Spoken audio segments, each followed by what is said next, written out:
Okay, welcome back, everyone. I hope that you had a lovely lunch and were able to tend to yourselves in that time. As a reminder, before we went to the lunch break, or if you weren't with us in the last session, Joy has asked us to bring some paper and something to draw or write with, pen, pencil, colored pencils, crayons, and a piece of tape if you have it. Yeah, the issue with tape is just that we're going to be drawing with our eyes closed, and that's kind of hard to keep the paper still. So if you could tape, unless it's like a fairly big sketchbook or something, you may want to just tape it down so that when you're drawing, you're not drawing on your tablecloth or your table or what have you. So just that it's sort of more solid while you're drawing. Yeah, we could always weigh it down with something too. Yeah, yeah, mine too. But Joy is here joining us to do a workshop on art and how, when our heart opens, how art can help us heal. Joy is a licensed clinical social worker and addiction counselor. She is a writer and a beautiful artist with some amazing pieces, really mixed media. Is that what you would call it, Joy? And she's been doing some great exhibitions here in the Denver Metro Boulder area. She is a former GSN board member, so we know her very well and always look to her for advice and support in times that it is needed. She she has also served as the executive director of Bridge House and as the director of Naropa Community Counseling. And now she's practicing in a private practice at Radiant Life Counseling, providing therapeutic support. As a reminder, in this space, when the chat is being used, please be respectful of the other folks that are here. We do not tolerate any words of hate or judgment in this space. We really do our best to keep it as safe and as brave as we can.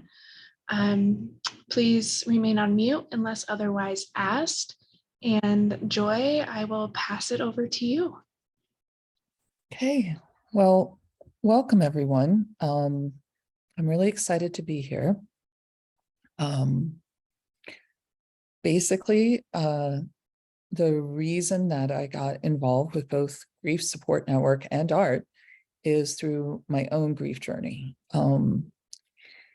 So I was literally one of those people that never made a piece of art, thought I was not an artist. People would, often say like, well, you're an awfully creative person. But it was really only, I was just like, well, yeah, whatever. That's not my gig. But it was really this grief experience that opened up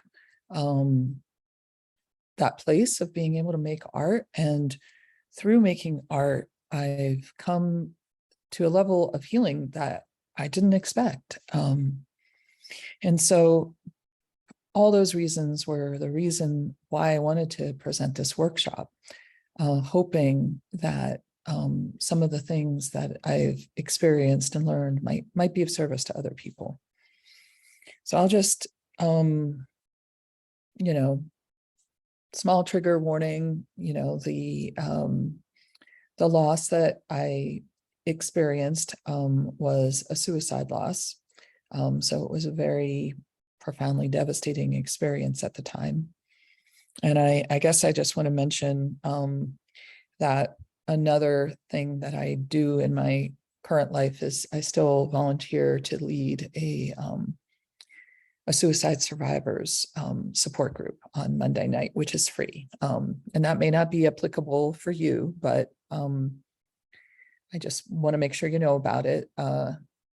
It's such a thing that touches so many people's lives, and it's a very hard thing for people to process that grief, and there aren't a lot of places where they can talk about it. So I just want to make sure that's sort of well known in the community. So what I wanted to do today, and I'll bring up my PowerPoint in just 1 second. What I wanted to do today was talk a little bit about some of our ideas about grief, a little bit about our clinical understandings of grief, and I have like about 1 million ideas about different grief activities or different art activities that help with grief. And I wanted to do a short experiential so that you could maybe see what that was like. So that's kind of the plan for this hour. I'm just gonna get the PowerPoint going.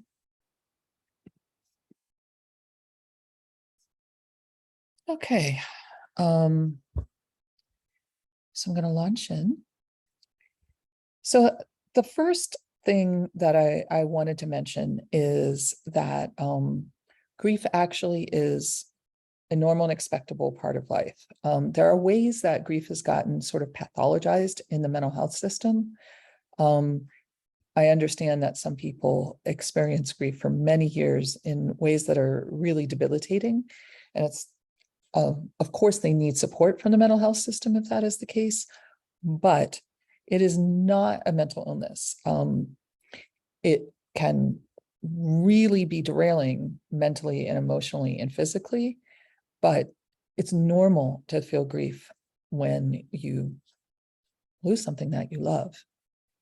And it presents itself in a variety of ways. I'm guessing everyone that is attending probably already has a sense of that, but it can be sadness, it can be anger, it can be betrayal, it can feel like the flu, it can feel like not feeling anything. We often talk about that in the suicide survivor support group. People feel guilty sometimes for not feeling much for a while. Tends to be very non-linear. So in the kind of 70s and 80s, there was a lot of talk about the stages of grief. And there was sort of the idea that you pass through, in a predictable way, the Kubler-Ross stages of grief. And what our clinical knowledge since that time has told us is that people don't always experience all those stages of grief. If they do, they don't go in a necessarily a linear order. It can be in one stage of grief for a really long time and spend very little time in other stages of grief. And I feel like that's important to mention because the feeling of intense grief is so derailing sometimes that people can feel very worried that they're kind of losing their mind, but they're not. They are just in a very, very intense emotional and physical experience. There is not a right or wrong way to grieve. Some people need to talk about it all the time. Some people can't talk about it. Some people really are angry for a long time, and that's okay. Some people are super impacted by anniversaries, others are not. Some people have a religious, spiritual understanding of grief that helps them, others don't. And in the end, any ending can be grieved. And very often when we're experiencing grief, it brings back, when we're experiencing grief about a particular thing, it brings back many other kinds of losses that we've had and griefs that we've had in our life, which is part of the reason it can be a pretty intensely difficult experience. So just getting into a little bit of sort of the clinical ideas about grief. People's reactions really depend. Some people really are like, okay to go back to work in 3 days, like for real. And they're sad and the loss is meaningful to them, but they have a context that allows it to be okay for them. A lot of people have a pretty significant but temporary kind of impairment, like first few days really in shock and really for a few weeks like difficulty functioning. But about 10 to 15% find themselves stuck in a persistent state. And that's typically what the mental health system calls complex bereavement.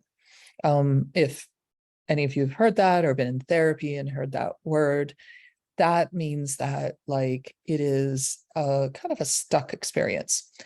in someone's soma or psyche, which is part of the reason I wanted to bring in all the art techniques. This might be, again, a pretty obvious statement, but I feel like it's worth saying that who the person was to you is really important in how you experience grief and kind of the intensity and length of the grief.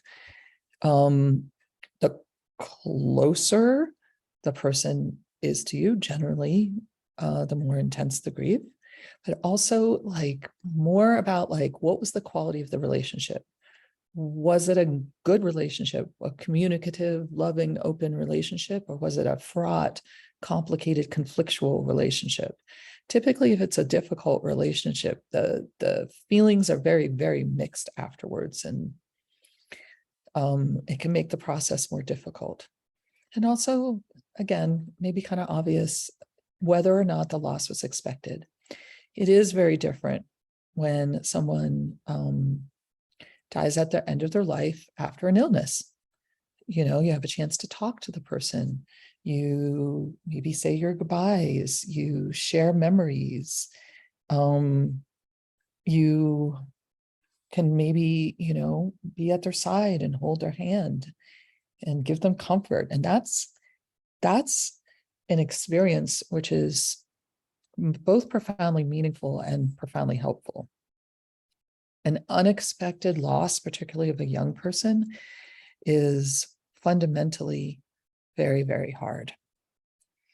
And then I just, you know, cited a little research that there's just the ways that people express grief are really so individualized in many ways, that a lot of what I often urge people to do is just be gentle with themselves about having the experiences that they're having in the intensity and length that they're having them, like that it's not a problem to be fixed. There's not a solution that has to be brought to mind. It is a being with this experience. That's kind of the important thing. Hold on, I want to move your faces a little bit so I can see my slide a little bit better. The main point in this slide was the feeling that our feelings are out of control often is something that is very hard for people to tolerate. So that's why the going towards the feeling and the acceptance of the feeling, in the sense that it's a feeling and feelings pass, is generally a very stabilizing thing. Some people in their emotional landscape are just not used to the extreme intensity of emotion that grief can bring. And just that alone starts making them feel kind of, you know, quote unquote, crazy. But it is not crazy to have a tremendously strong reaction to loss. And so a lot of what I do often is just reassuring people that their feelings are okay to feel.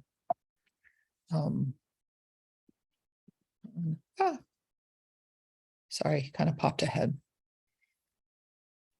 So one of the basic ways that art helps is to help us confront and engage with the grief. But very often our feelings are so intense or so big, or it's reawakened so many other losses, that putting things into words can be very difficult. Also, you know, there's considerable shock in certain situations, and putting things into words is not very easy when you're feeling like that shocky feeling.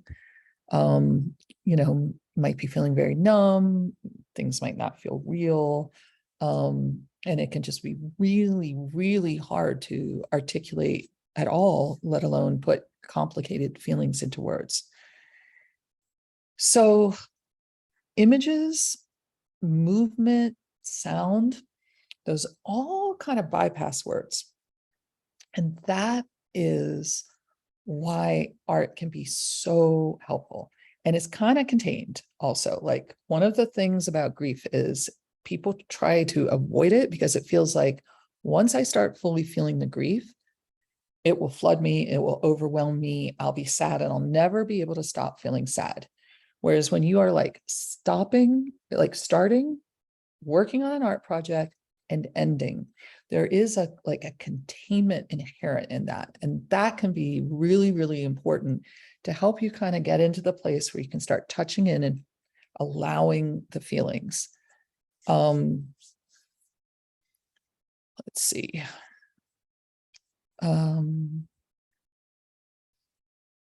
So some of the other thoughts about grief I wanted to mention is that we're sort of oscillating between adjusting to the loss, right, which is big, and touching into the memories of the person. I mean, a lot of our rituals around grief are really, telling stories about that person, sharing memories about that person. But at the same time, part of the grief process is adjusting to a changed world, a world that doesn't have the person or maybe the pet in it that was really, the object of your love. It's often a very, very big existential challenge for people. And so that's what that second quote is really trying to connect us to, is the idea that making meaning, which I don't want to be insensitive. It can take a really long time to make meaning. So just want to not imply like, oh, you had a recent loss, you should have an existential perspective on that in a couple weeks. Very frequently, it takes a couple years or many years to create a belief system. I mean, for me, it took many years to get to the place where I really could feel into the idea that when I lost my husband, that was probably, I know it was a release from him from incredible physical and emotional suffering. And so over time, that became the meaning that I could accommodate, like that was a reasonable decision, a painful decision, but a reasonable decision, and that, and to be grateful for the time we had together. But I would say that took probably 4 or 5 years. So really just don't want to imply that that's like instantaneous type of thing. This meaning reconstruction idea, this is often really important for people that have a spiritual or religious framework. Either that can kind of help them pretty immediately have an existential framework, or it can kind of rock their world with whatever their religious or spiritual beliefs are. Very often people are in the place of like, why, God, why? And it really challenges their spiritual kinds of connections. Oh, I see that there's something in the chat, but I'm not sure what it was referring to. Okay. Sorry, now I need to close the chat so I can again see. Sorry. Okay. So I worked at Naropa for 10 years prior to leaving and starting my private practice in the spring. And so we had a saying there, what we resist persists. And I feel like that's a really important idea. Again, grief hurts. So our instinct, literally, like evolutionarily, is to like avoid pain, right? That is how we are constructed. Our nervous systems are like, no, we should not touch the hot stove. That hurts. So these painful feelings come up through grief, and our tendency is to not want to feel them. What that often does is get kind of stuck in our bodies, which is, one of the major premises of why Grief Support Network exists, is the idea that grief gets stuck in our body. So some of the ways that that displays itself is, intense trouble sleeping, or perhaps sleeping a whole lot, although I frequently see it more on the other side of people having trouble sleeping.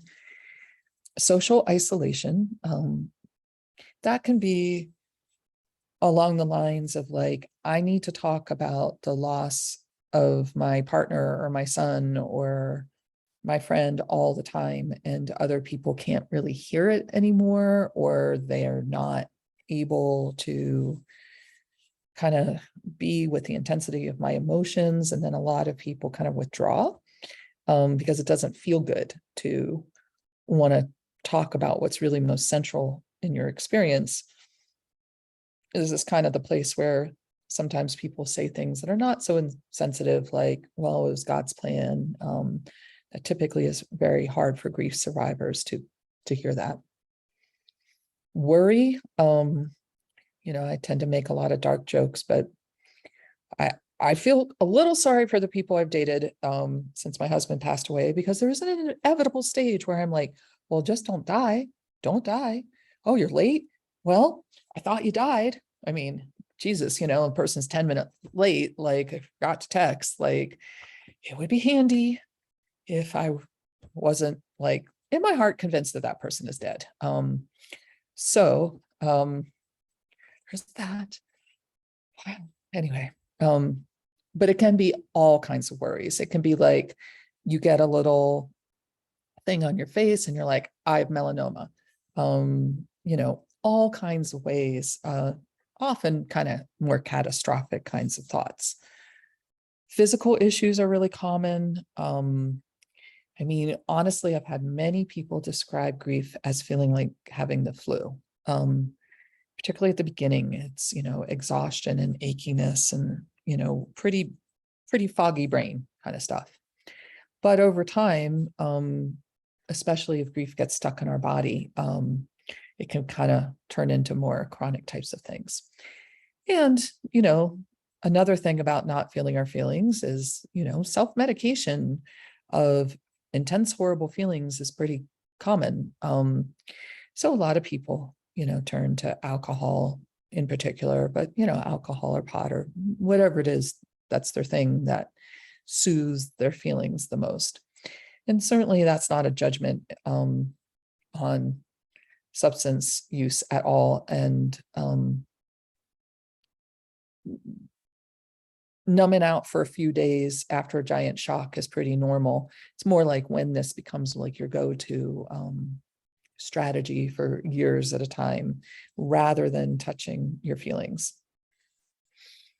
So this next part is kind of the first part of the experiential. I just want us to practice this part, because when we get to the part where we're using the art materials, this is kind of the process I want you to use. And it's an important process in general. This is another Naropa thing called touch and go. And it's a way to connect with any very intense emotion without being overwhelmed by it. So if you guys are willing, I'd just like to spend like 2 or 3 minutes just practicing this. So the ask would be for you to close your eyes if you feel comfortable. And if you don't feel comfortable closing your eyes, just to lower your gaze, just have like a soft, unfocused type of gaze. And to take a few deep breaths, just inviting the breath, nourishing breaths, easy breaths, not trying to change or fix anything, just really inviting the breath. Helping the breath notice where you are and any sensations, like any sounds in your background, any feelings of the chair underneath you, or maybe you have a chair supporting your back. Just inviting the sensations, helping you ground. And as you continue to experience the deep, nourishing breaths, invite them to explore the sensations in your body. By that I mean there's typically places in our body where we sort of hold feelings. A lot of people, that's our jaw, around our eyes, our forehead, neck, or shoulders. Some people kind of hold it in heart or your chest or pit of your stomach. And just notice the holding. It's not a problem to be fixed. It's just a noticing, just a sensation. And just invite the breath to nourish those places, to offer those places relaxation and healing. And that's all. Just noticing, just contacting, just paying attention to whatever feelings might arise. Whatever emotions you might notice, just touch the experience. Just touch it gently and then step away. If you want to, you can repeat that a couple times, just touching it and then stepping away from the sensation.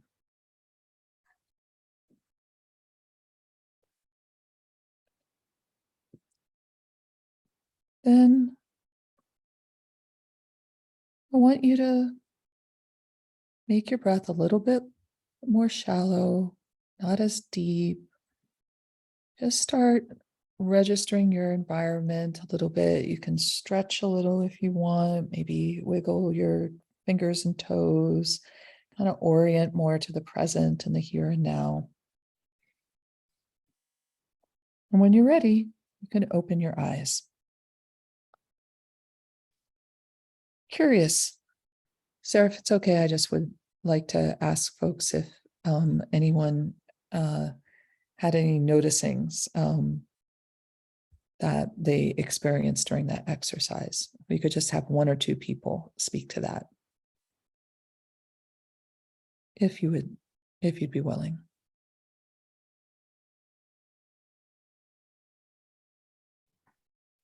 And if you'd just like to use your raise hand function, I can manually unmute you on my side.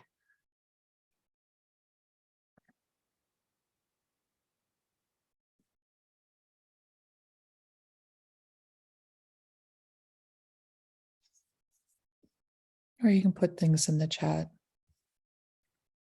It is hard to touch and go. Is it hard in terms of touching it, or is it hard in terms of stepping away from it?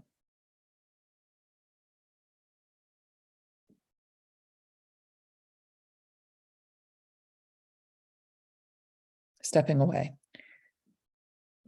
Yes, that is very, very much the hard part usually. And it takes practice.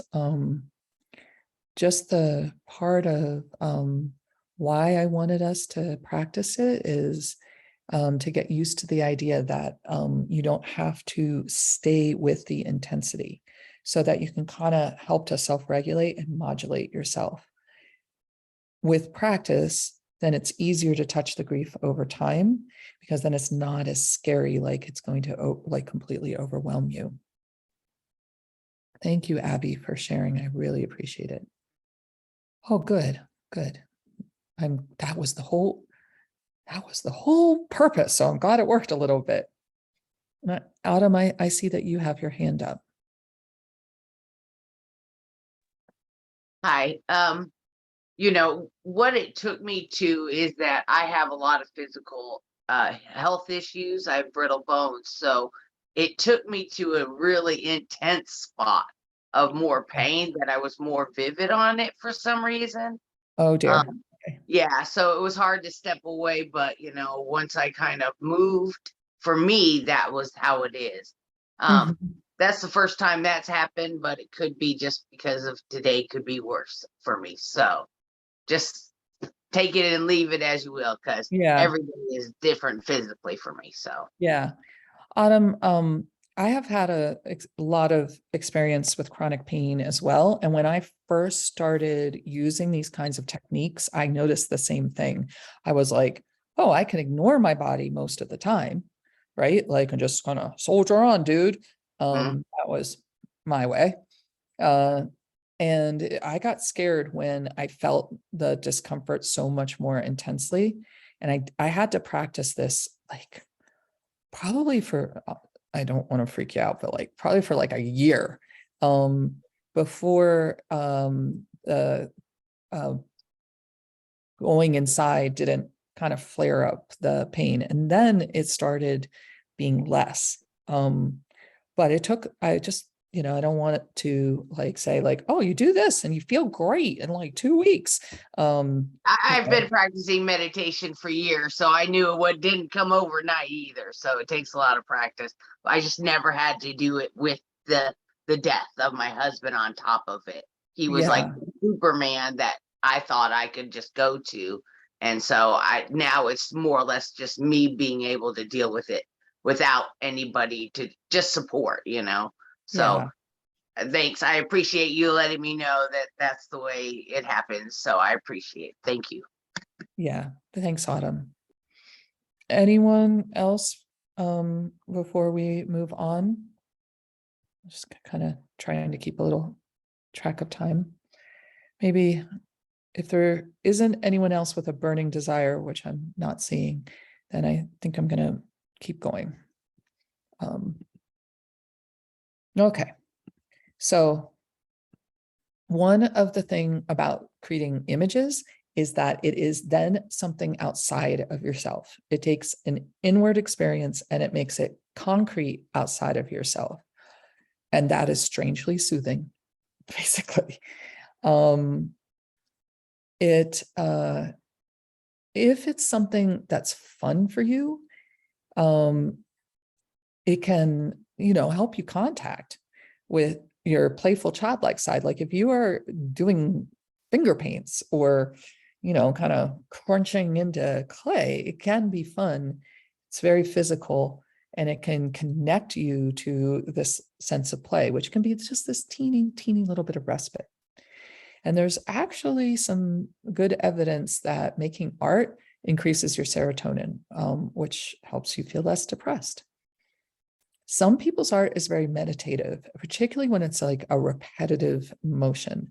And the thing I want to show you in a few minutes has got some repetition to it. And there's like sort of a soothing, trance-like kind of feel that can come with it. And it can bring on that relaxation response, like that kind of response you can get from running, for instance. Okay, whoops, sorry. So it helps you express feelings and emotion. It keeps you in the present. Sometimes time can, particularly when you're in acute grief, can feel so strange. It can feel like time is really short, time is really long. So,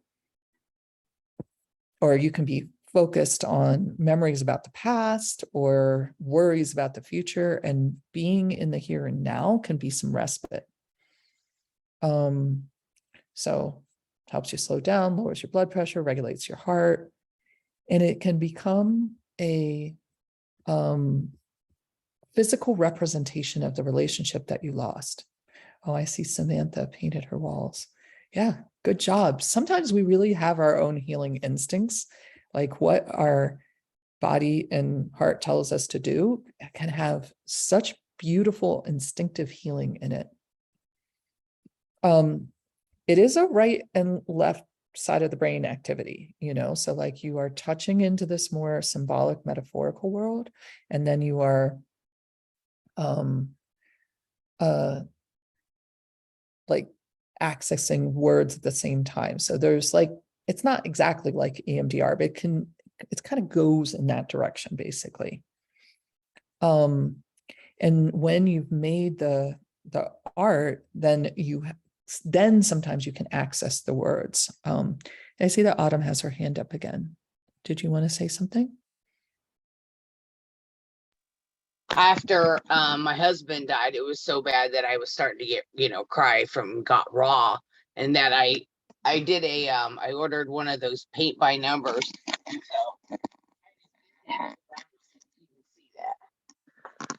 I Oh, did that, nice. and Nice. it was able to help me get through, a day or a few minutes, just so I could see and focus on something else besides my grief and him. I had to focus particular on that, and that made it easier for me. So Yeah. I Yes. recommend it highly. I'm not an artist. I mean, I'm just me, but paint by number, most people can do so. Thank you. Well, Autumn, I used to tell people all the freaking time I wasn't an artist, and I'm getting ready for my third solo show this year. So, you never know. I was like scoffing. Oh no, I'm an artist. And I see Anais, is that how you say your name correctly? Anais also started to paint, and yeah, I agree. Easier to express the feelings you can't have words for.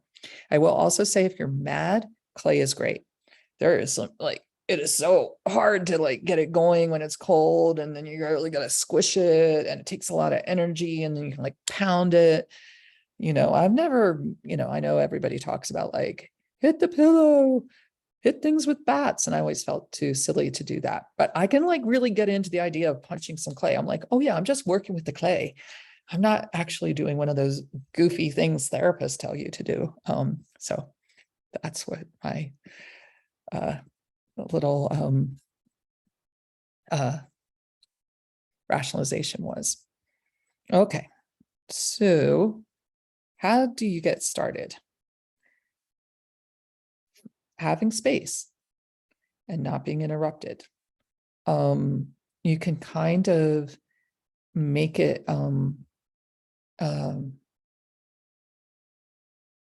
you can kind of bring things that are almost altar flowers, candles, photos, and I understand that when people have particularly small kids, time to yourself is a real premium, and that can be the case for a lot of us. We just have busy lives. If you are going to listen to music, then usually things that are a little bit more evocative and less words are a little easier to get into the kind of art making zone. And I'm also seeing Samantha says the size of the wall was helpful. Yeah, so sometimes the feelings are so big that doing something big feels really, really good. All right. Pay attention to what your energy is like. Are you have a lot of energy and you need a big activity? Are you exhausted and you just are overwhelmed and kind of numbed out? Then starting with something really small frequently works better. And doing coloring book or doing a collage, particularly if you're just really devastated and really exhausted, those things are sort of low-hanging fruit of not a lot of prep, very repetitive things with the coloring. Collage isn't too intimidating. I mean, frequently people feel intimidated. They say, I'm not an artist, I don't know how to make art, but really any of us can cut things out from a magazine and glue them together, right? That's within anyone's skill set. So those are things that are really good if you're just in that really depleted place. I have a YouTube about how to do this bilateral drawing, but we only have 15 minutes left. So I assume that Sarah will send out this PowerPoint to participants. So it has a good explanation of how to do the activity that we're going to do in a few minutes or in a minute or two. So I just wanted people to have the instructions. And I guess if I hadn't talked so much, we could have watched the video together, but I'll leave that to you. I also just included lists of projects so that you would also have them, because that can be something as just you know, what do I do? Particularly if you're not someone that's used to making art, like just having some ideas. So collages, scrapbooks, framed photos, painting on a blank wall, just doodling and making motions, coloring mandalas, decorating something, getting a tattoo of that relates to your grief experience, making a wooden box to keep souvenirs, memorial gardens, making a quilt out of the person's clothing that passed, playlists, dancing to songs that you shared together, dancing around your kitchen. You would be surprised how much I dance around my kitchen. I dance around my kitchen like literally every time I make art. So that's like a couple times a week. I do wait till no one's home. I don't want to scandalize my children. They already think I'm a little weird, so no need to add a little fuel to that fire. Making a video. Again, music speaks to that metaphorical, symbolic, connective part of our brain instead of just this intellectual, linear, word-related part of our brain. And I included, these are all basically lists of different kinds of art prompts. So I wanted you guys to have that. So got about 15 minutes. So I think that's more than enough time to do our exercise. So let me explain a little bit what we're going to do and explain for a couple minutes. We'll do it for about 5 minutes because I'd like to have just a few minutes to talk about what it was like. So the idea here is that you're going to be drawing with both hands, which was the bit about like maybe tamping down the paper a little bit, like either taping it or having heavy things around the edge, because otherwise when you are using both hands, it tends to move the paper, and people don't always like that, particularly if they're like using markers, you know, because when our eyes are open, we will stay within the paper, but you can't count on that when your eyes are closed. So there's like taping down the paper, and then the next step is to, and I'm just going to give these instructions first and then we can do it.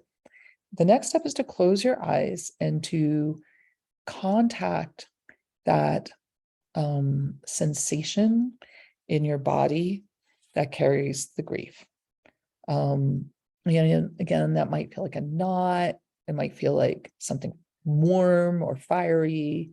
It might feel like bracing and rigidity. And we're not really going to draw in a representational way. Think of it as like putting into motion with your hands the feeling that you're contacting. So if the feeling is like jagged anger, then you're going to want to be like, you're almost like more massaging the paper with your drawing utensil than you are drawing. So just get any thought of being representational, that's just kind of like set that aside for the moment. And then as you continue to be in contact with the sensation, continue to move your hands in connection with the sensation, like as if you were depicting with your hands exactly what the sensation feels like. Now, if you need to open your eyes from time to time and like choose a different color or something, that's fine. It's not like rigidly closing your eyes and they have to stay closed. The important parts of this are closing your eyes, and maybe let's try it at this point. Closing your eyes, breathing in, inviting the breath to the place where you notice the sensation, And then the important thing is using both hands, and it's okay if one hand is doing something different than the other. One hand might want to go to circles, another one might want to be jagged, or both hands might want to move at the same time. You're just sort of like giving representation in motion of the feeling that you're contacting. I'm going to be quiet for a minute or two and just kind of let people experiment with their process.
I'm going to go for about 1 more minute.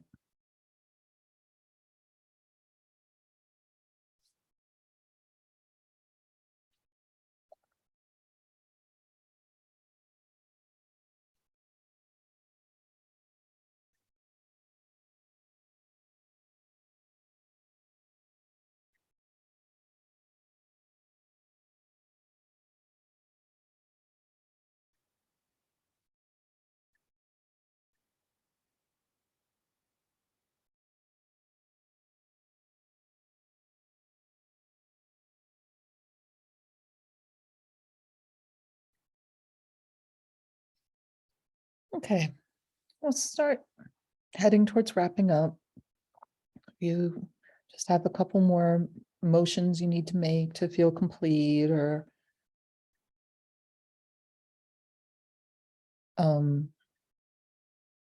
feel free to do what you need to do that feels good.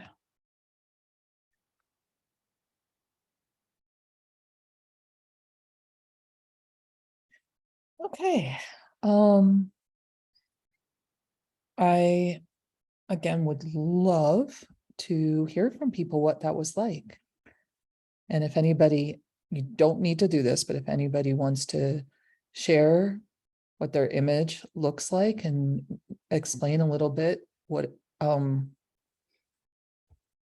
how they contacted, how the motions relate to their feelings, that would be wonderful. I'm going to stop sharing actually, because that is the end of the PowerPoint. Is there anybody that does feel comfortable talking a little bit about this experience?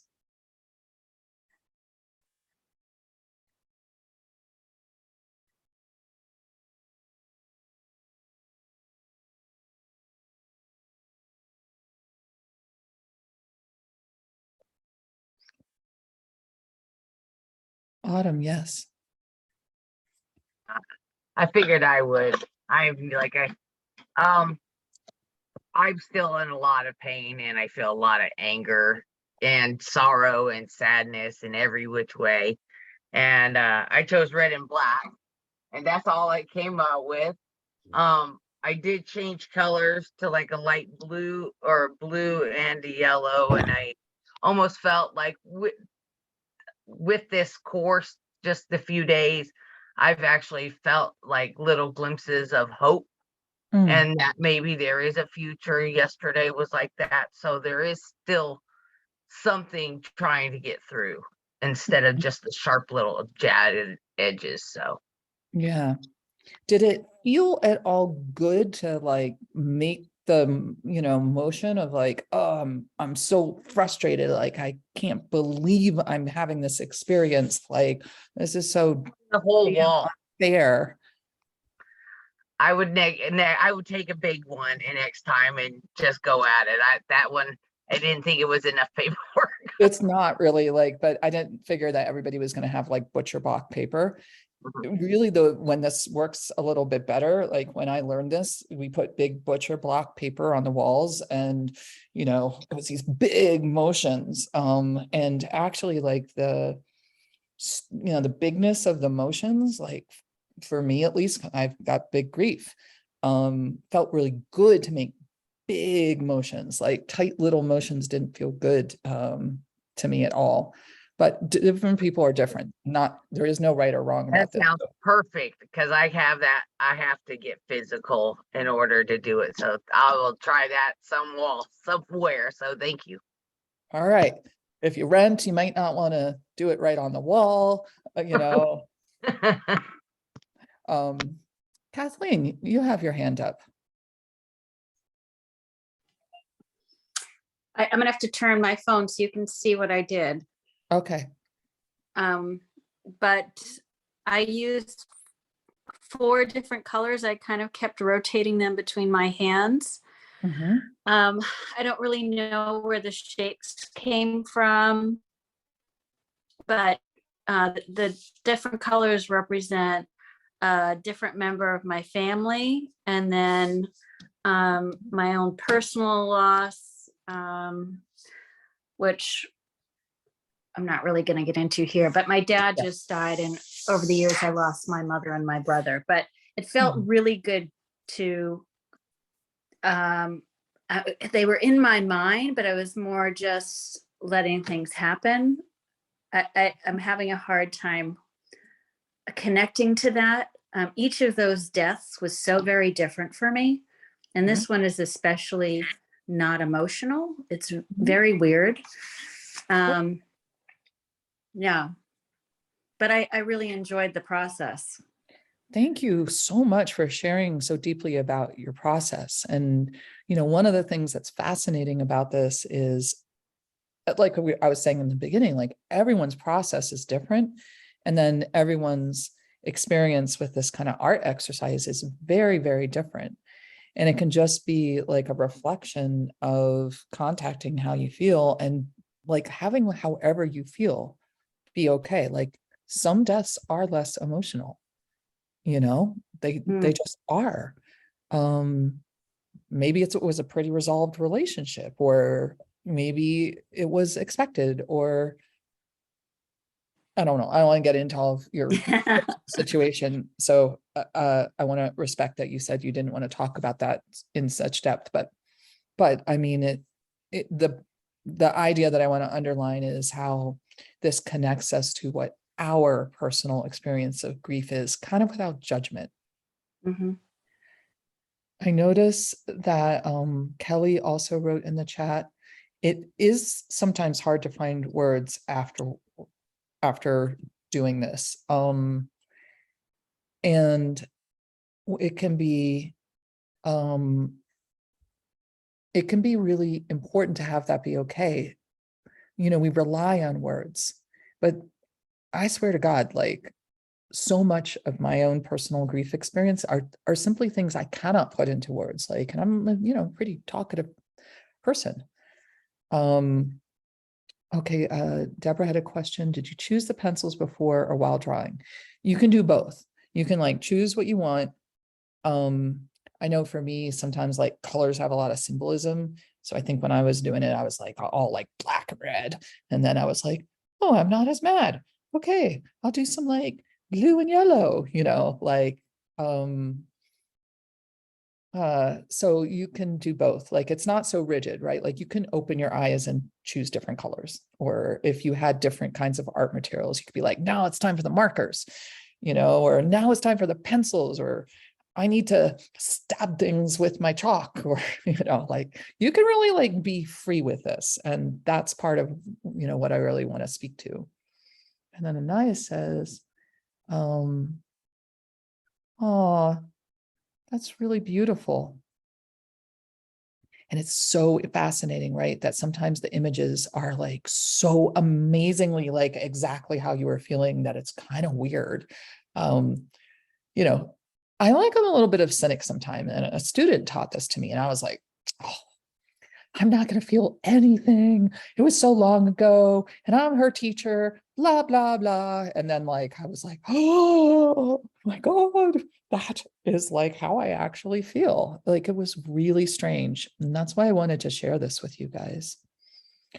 And, also what you said, Anais, is very touching to me. Like, we don't have a place necessarily to put our love after we lose someone. And that's what art has been for me.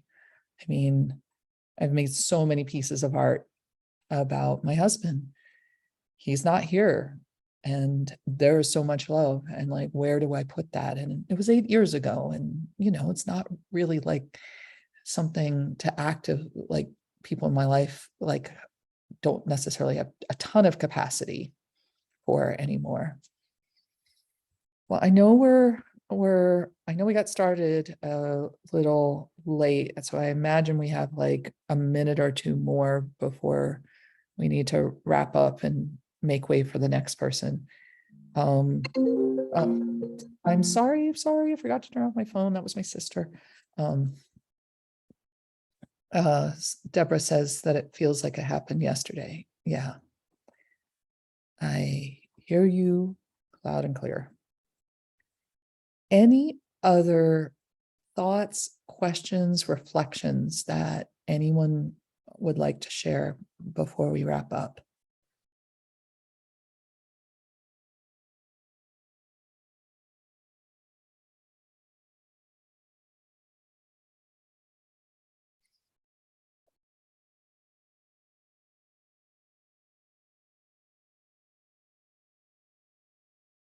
Well, looks like maybe not. So if, oh, can we get a printout of the slide?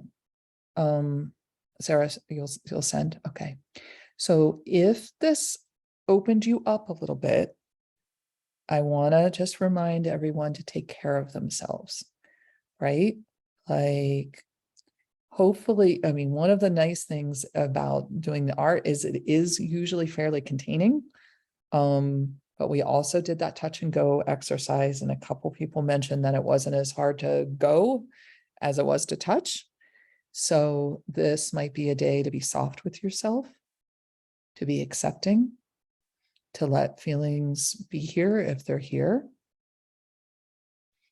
I really want to thank people for participating and attending. It means a whole lot to me. I mean, it helps me make meaning, right? Like, these are tough experiences to make meaning of. So if I feel like I can share part of my journey and it can help anyone else, it helps me very much to have my own sense of meaning and purpose. So just a huge thank you for being here today.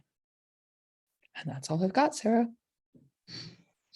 Joy, thank you so much for being here. I have always been such a big fan of your heart and the way that you want to bring this work forward, but it's been such a gift to watch your evolution over the last couple of years with your art, usually from afar, but it's so wonderful to see this kind of brought to life in this space and for you to be able to pass that forward. So thank you for being here, and thank you for sharing this practice with us. I have dropped Joy's information in the chat. You will be receiving those slides. Tuesday, I'm going to send out all of the videos and all of the materials, but I'll pop the slides in the show notes right now, so you can grab them from there. But our next session begins in about 10 minutes. We'll be meeting with Vanessa Johnston, who is an end-of-life doula. So in these next 10 minutes, like Joy said, take care of yourselves, be tender, water, nourishment, walk outside, Movement. movement. Yes. Movement's huge, right? Yes. Also, Sarah, don't forget, anytime you want to hit me up for donating a piece of art to any of your fundraiser things, I would be very, very happy to. Absolutely. right. Thank you, Joy. All right, everyone. We will see you soon. Thank you for being in this session. Bye.